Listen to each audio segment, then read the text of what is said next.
ভোরের আলো ফুটতেই কাস্তে হাতে মাঠে নামছেন কৃষক। কেউ কাটছেন পাট, কেউ বাঁধছেন আটি, আবার কেউ কাঁধে করে পাট নিয়ে ছুটছেন খালবিল কিংবা জলাশয়ের দিকে। কোথাও চলছে পাট জাগ দেওয়া, তো কোথাও চলছে আঁশ ছাড়ানোর কাজ।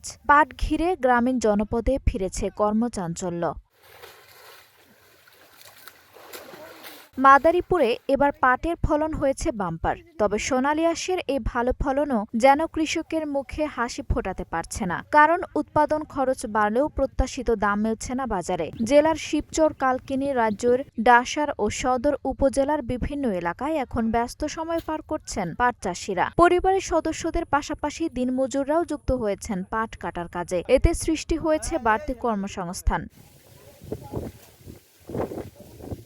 কৃষকদের সঙ্গে কথা বলে জানা গেছে, বর্তমানে মানভেদে প্রতি মণ পাট বিক্রি হচ্ছে প্রায় ৩,৫০০ থেকে ৪,০০০ টাকা দরে। অথচ জমি প্রস্তুত, বীজ, সার, কীটনাশক, সেচ ও শ্রমিকের মজুরি সব মিলিয়ে বেড়েছে উৎপাদন খরচ। এরপর পাট কাটা ও জাগ দেওয়ার জন্যও গুনতে হচ্ছে বাড়তি টাকা। কৃষকের দাবি, প্রতি মণ পাটের দাম অন্তত ৫,০০০ টাকা হলে উৎপাদন খরচ বাদ দিয়ে কিছুটা লাভের মুখ দেখা সম্ভব। ফলন আল্লাহ দিলে যাই হোক ভালো হয়েছে, কিন্তু দামের দিক দিয়ে খুবই কম। যে দাম এতে ফলন বদলা কামলা ১,০০০টা রোজ বদলা ৬টা থেকে ১২টা পর্যন্ত এর দিয়া সার বেতন দিয়া পোষায় না। আর নগদের দাম খুবই কম, ৩৫০০-৩৮০০ এতে কিচ্ছু হয় না।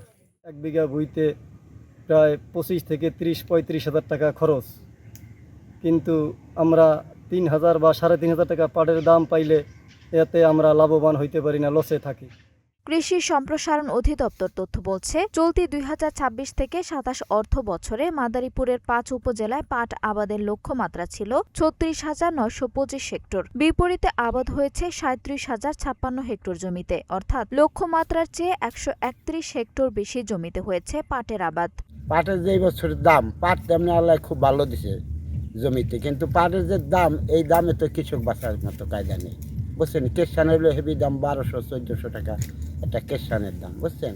কেশান দিয়া গৃহস্থের কিচ্ছু থাকে না, বুঝছেন, আরও লসে থাকে। ৩,০০০ টাকা মূল বেচলে আমাদের থাকে না, একবারে আর গিটে থাকে জায়গা, গিটে থাকে না। আমাদের গরিব কৃষি আমরা বাঁচতে পারি না, হুদা খাটনি করি আমরা। বাজারে বিক্রি করতে গেলে আমাকে মূল্য অর্ধেক। কৃষি বিভাগের কর্মকর্তারা বলছেন, প্রণোদনা, অনুকূল আবহাওয়া ও কৃষকদের পরিচর্যায় এবার ফলন ভালো হয়েছে। তবে উৎপাদন বেশি হয় বাজারে সরবরাহ বেড়েছে, যার প্রভাব পড়েছে দামে। মাদারীপুর কৃষি সম্প্রসারণ অধিদপ্তরের উপপরিচালক ডক্টর রহিমা খাতুন বলেন, পাটের আবাদ লক্ষ্যমাত্রা ছাড়িয়েছে এবং ফলনও ভালো হয়েছে। সরবরাহ বেশি থাকায় দাম কিছুটা কমেছে, তবে বর্তমান দামে কৃষকদের লোকসানের আশঙ্কা নেই। পদ্মা ও আড়িয়াল খাঁ নদী বেষ্টিত মাদারীপুরের পাটের গুণগত মান ভালো, তাই জেলার অর্থনীতিতে গুরুত্বপূর্ণ এই ফসলের বাম্পার ফলনের সুফল কৃষকের ঘরে কতটা পৌঁছাবে তা এখন নির্ভর করছে বাজার দরের উপর। আশা করছি ফলন এবার যে দেখা গেছে ফলন বাম্পার ফলন হয়েছে এবং পাট চাষিদের মধ্যে উৎসাহ বিরাজ করছে। আমরা এবছর পাট চাষের আওতায় আমরা ৪,৯০০ জন চাষিকে আমরা পাট বীজ এবং সার বিনামূল্যে প্রণোদনা দিয়েছিলাম। সেই কারণে পাটের আবাদ এবার উৎসাহব্যঞ্জক হয়েছে। পাটের যে বাজার দর নিয়ে যে চাষিরা চিন্তা করছেন, এবার আসলে সরবরাহ যেহেতু বেশি, কাজে বাজার দর গত বছরের তুলনায় কিছুটা কম, কিন্তু আমার মনে হয় যে পাট চাষের আবাদের যে খরচ, সেই খরচের তুলনায় আপনার বাজার দর ভালো আছে এবং আমরা আশা করছি যে পাট চাষিরা একটা মোটামুটি ভালো দাম পাবে এবং আমাদের মনে হচ্ছে যে তাদের আসলে লস হওয়ার কোনো সম্ভাবনা নেই। কৃষকদের প্রত্যাশা, উৎপাদন খরচ ও শ্রমের যথাযথ মূল্য বিবেচনায় নিয়ে দ্রুত পাটের ন্যায্য মূল্য নিশ্চিত করা হবে। তাহলেই বাম্পার ফলন সত্যিকার অর্থেই ফোটাবে কৃষকের মুখের হাসি। আঞ্জুম হক আরবি, নাগরিক প্রতিদিন।